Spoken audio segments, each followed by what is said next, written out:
Apakah yang mendapatkan Lailatul Qadar hanyalah yang iktikaf? Jawabannya, ini pernah ditanyakan kepada Ad-Dhahhak, Imam Ad-Dhahhak. Saya kutipkan keterangan Ad-Dhahhak. Imam Ad-Dhahhak pernah ditanya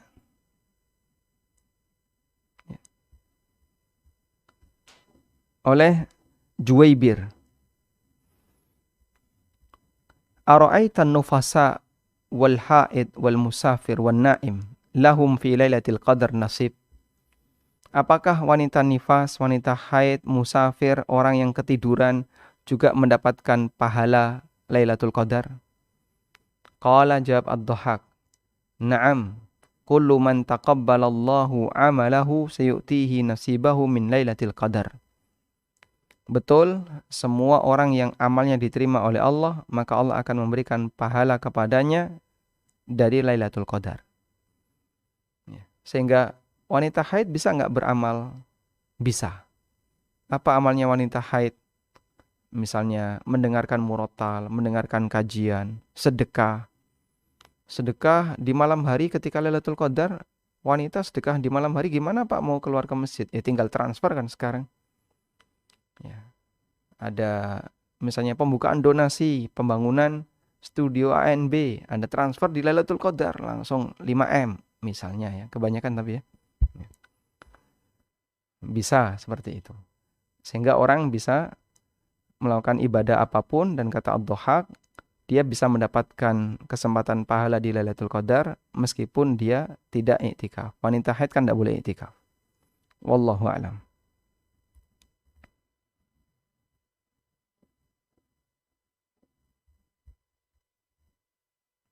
Selanjutnya untuk Ibu Gita Tara Asfari. Ibu Gita Tara Asfari. Ya, Nam. Ya, silakan Ibu. Ya, Assalamualaikum warahmatullahi wabarakatuh, Ustadz.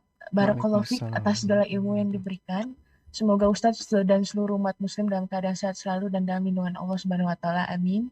Afwan, izinkan saya bertanya, pada 10 malam terakhir bulan Ramadan untuk menggapai malam kemuliaan, perihal sedekah apakah dilakukan di malam hari atau bisa diniatkan dari malam hari?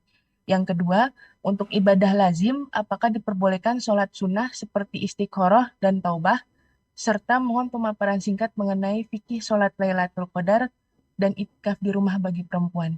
Jazakallah khair.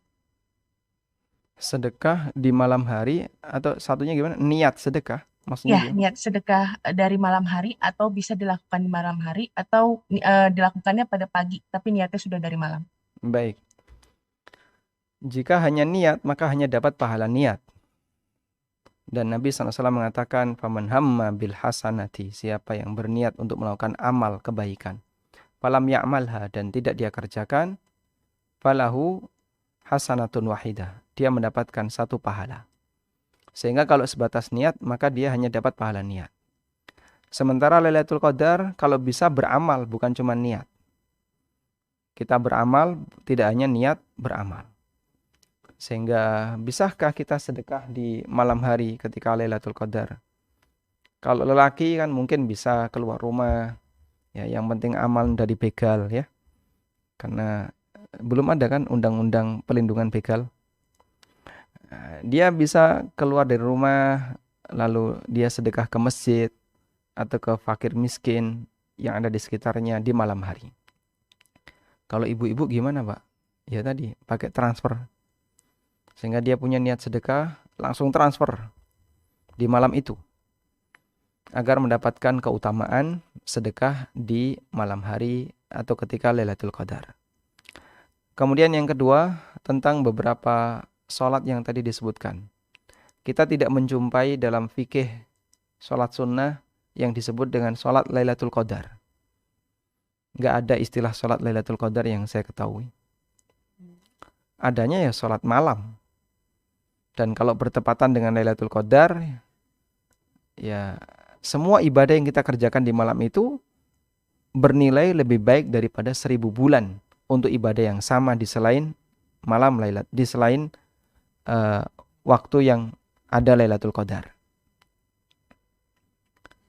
Kemudian untuk sholat tobat itu dikerjakan karena faktor tertentu, bukan setiap hari dikerjakan, bukan. Lalu ada sholat hajat ini hadisnya dhaif. Ada sholat tasbih, ulama berbeda pendapat tentang status keabsahannya. Dan semua itu sebenarnya yang lebih prinsip adalah Anda beribadah mengerjakan banyak sholat di Lailatul Qadar. Dan juga banyak berdoa, terutama doa Allahumma innaka afuwun tuhibbul afwa fa'fu anni. Wallahu a'lam. Izin bertanya, apabila kita ingin iktikaf tapi tidak diperbolehkan keluar rumah, sebenarnya pengen ke masjid, tapi ada anak-anak kecil dan harus mengurus keluarga, itu bagaimana Ustadz? Jika tidak diizinkan oleh suami, tapi istri nekat untuk beribadah, keluar rumah, yang membuat suaminya jadi marah kepadanya, bisa jadi sholatnya tidak bisa naik sejengkal melebihi kepalanya. Rasulullah SAW menyebutkan ada 3 orang yang sholatnya, amal sholat itu kan naik menuju Allah. Tapi ini sholatnya tidak bisa naik melebihi sejengkal dari kepalanya. Artinya ibadahnya tidak diterima, tidak diberi pahala. Dan salah satu di antara orang yang semacam ini adalah wanita yang dia beribadah dalam posisi suaminya marah kepadanya karena dia belum minta izin kepada suaminya. Maka terlarang bagi wanita untuk iktikaf tanpa diizinkan oleh suami. Bahkan para ulama mengatakan untuk ibadah sunnah yang tidak diizinkan oleh suami, maka suami berhak tidak memberikan nafkah kepadanya. Sehingga istrinya tetap ngotot mau iktikaf. Baik, kalau begitu lepas semua perhiasan yang ada nempel di badanmu, dilepasi semua. Ya, mana rekeningmu diambil. Buku tabungannya diambil, ATM-nya diambil. Udah, sekarang kamu silakan iktikaf tanpa izin dari suami. Gak ada nafkah dari suaminya. Dan surganya wanita ternyata tidak ada di sini. Tapi ada di mana? Coba perhatikan hadis ini. Idza shallatil mar'atu khamsaha wa shamat syahraha wa ata'at ba'laha tadkhulu ilal jannati min ayyi babin sya'at. Apabila wanita itu melaksanakan sholat 5 waktu, puasa di bulan Ramadan, dan dia taati suaminya, maka dia masuk surga dari pintu manapun yang dia inginkan. Allah letakkan cara wanita masuk surga berbeda dengan cara lelaki masuk surga. Karena dia punya tanggung jawab menjaga rumahnya, ada anak kecil, dan seterusnya. Maka kalau suaminya tidak mengizinkan, sebaiknya tetap tinggal di rumah. Wallahu a'lam. Jika malam Lailatul Qadar itu dimulainya dari maghrib sampai subuh atau hanya sepertiga malam terakhir saja durasinya, terus malaikat turunnya kapan? Itu Ustadz pertanyaannya. Malam Lailatul Qadar dimulai dari maghrib sampai subuh. Berdasarkan firman Allah Ta'ala, Inna anzalnahu fi lailatul qadar. Disebut oleh Allah Lailatul Qadar. Dan disebut malam, berarti batasnya adalah dari mulai maghrib.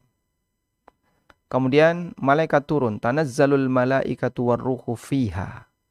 Malaikat turun di malam itu. Sampai kapan? Salamun hiya hatta matla'il fajar. Malam itu penuh keselamatan sampai terbit fajar, sampai subuh. Sehingga batas akhirnya adalah sampai subuh. Karena itu ada keterangan dari Imam Asy-Syafi'i rahimahullah. Beliau pernah menyebutkan perkataan Imam Syafi'i dalam kitabnya Al-Um. Man syahidal isya'a, dalam qaul qadim ya, dalam qaul qadim, man syahidal isya'a wa subha lailatal qadari faqad akhadha bihadhihi minha. Siapa yang ikut jamaah salat isya dan salat subuh ketika Lailatul Qadar, dia mendapatkan sebagian dari pahala Lailatul Qadar. Sehingga kalau ada manusia, semalas-malasnya manusia ketika Lailatul Qadar, ibadah yang dia kerjakan cuman maghrib, jamaah subuh, jamaah isya, dan sahur.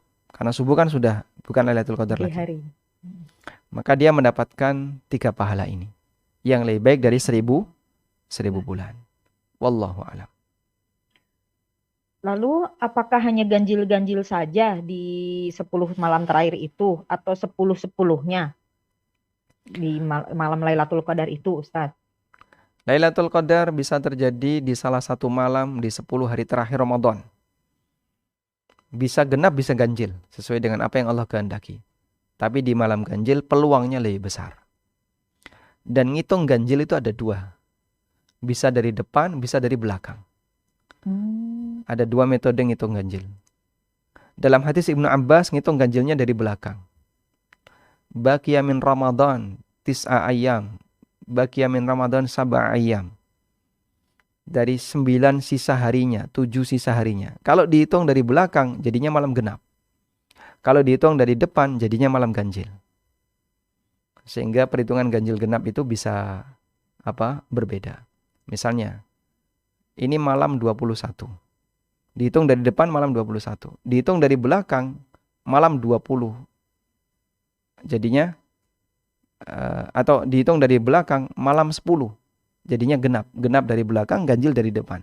Dan sebaliknya, genap dari depan, ganjil dari belakang. Makanya nggak bisa pilih-pilih ya. Pokoknya semuanya diratani. Sapu rata, Ustaz nggih. Pukul rata dari mulai malam 21 sampai terakhir. Wallahu a'lam. Kepada Ibu Yuniarti Bandung tadi ada yang raise hand? Udah hilang? Mohon maaf sebelumnya. Silakan Ibu. Ibu Yuniarti? Iya. Siap.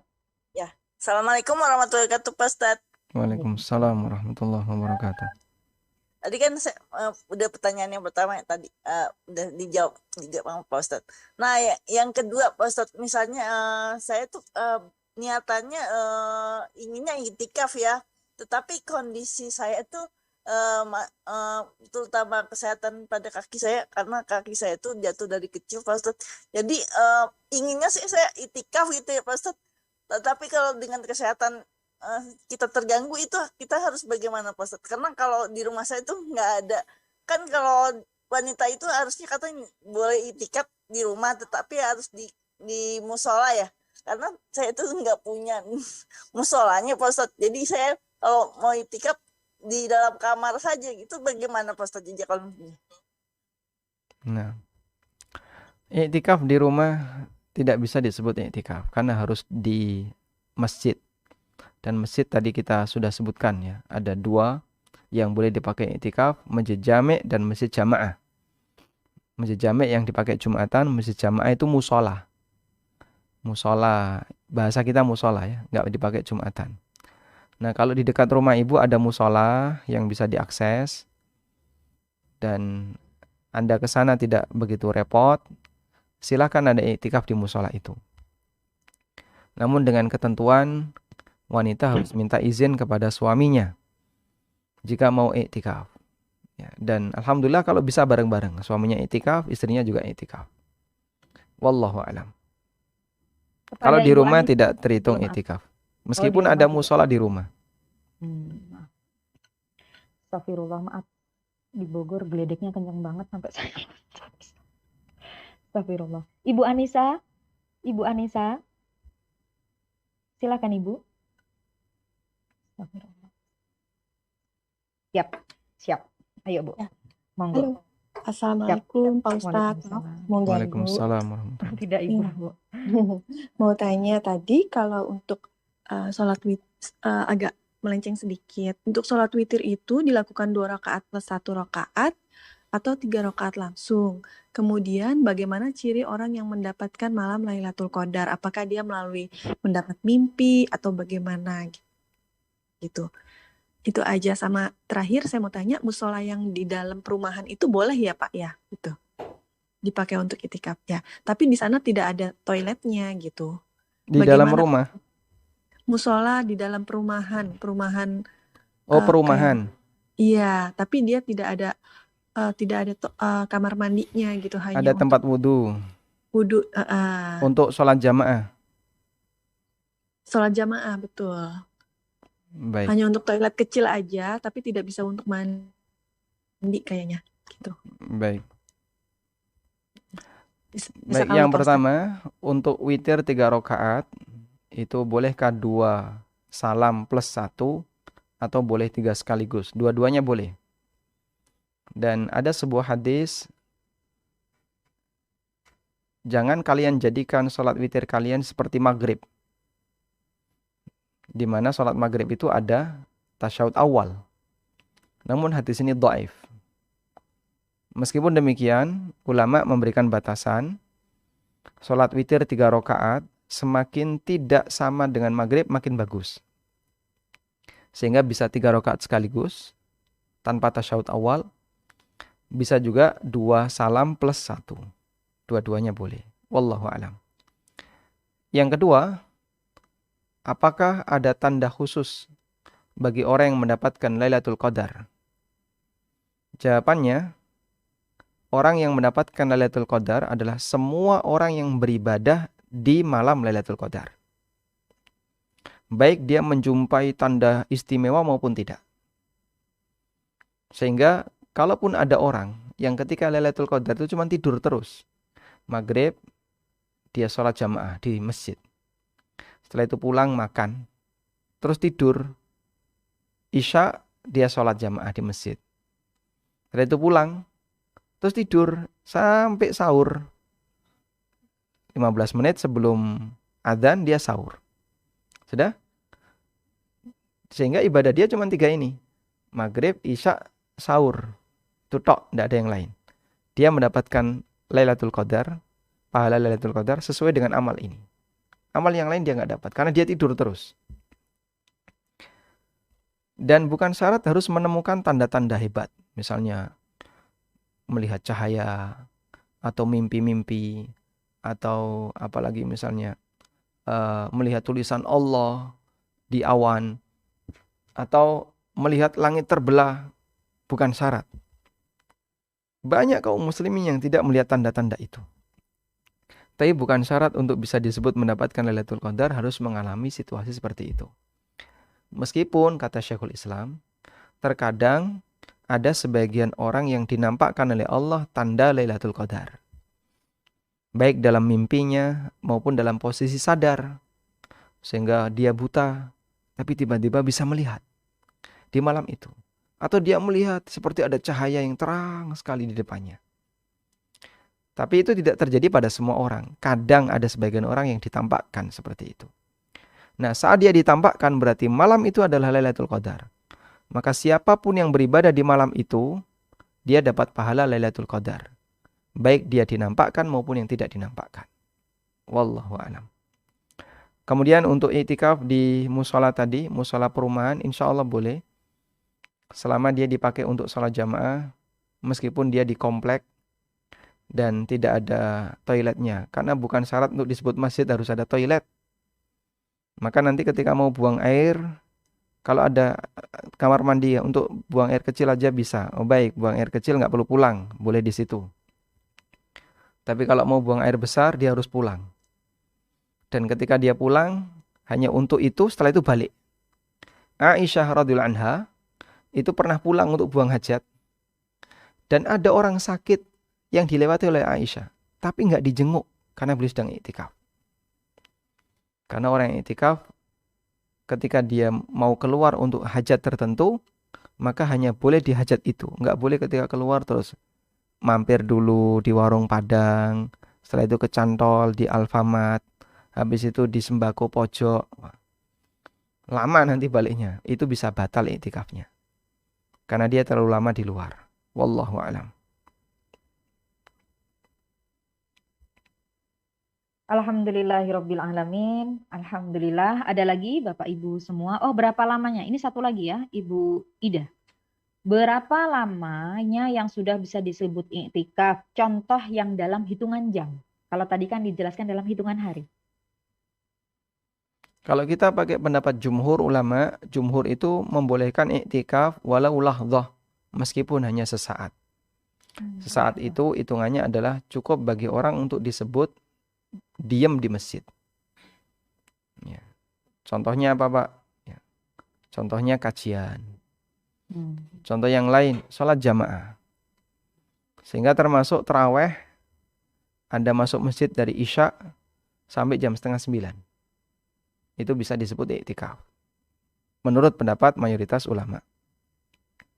Tapi kalau menurut pendapat sebagian ulama Malikiyah, minimal sehari semalam. Kalau menurut pendapat sebagian ulama Syafi'iyah, minimal sehari atau semalam. Jadi minimal dihitungan 12 jam kurang lebih. Kalau di Indonesia ya, yang siang malamnya standar. Sehingga di posisi ini, jika Anda mengambil pendapat yang ketiga, bahwasanya minimal sehari atau minimal semalam, maka iktikaf hanya untuk kajian tidak sah, tidak bisa disebut iktikaf karena kurang dari batas waktu minimal. Tapi kalau mengambil pendapat jumhur, hukumnya sah. Wallahu a'lam. Dari maghrib ke subuh di Swedia hanya 6 jam. Maghrib ke subuh di Swedia hanya 6 jam. Ya, berarti Anda puasa lebih lama, maka iktikaf Anda semalam bisa 6 jam. Maghrib sampai subuh 6 jam selesai iktikaf semalam. Masya Allah ya. Dan qiyamul lail semalam suntuk bisa itu. Maghrib, makan langsung isyaan, qiyamul lail sampai subuh. Berapa jam?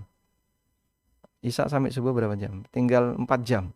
4 lebih dikit. Ya, 4 jam. Masya Allah. Kalau mau qiyamul lail semalam suntuk ke Swedia dulu nih. Cuman 4 jam. Masya Allah. Cuman puasanya panjang. Masya Allah ya Allah. Ibu Anissa, 3 menit saya berikan. 2 menit, tinggal 2 menit lagi. Monggo Ibu Anissa. Terima kasih.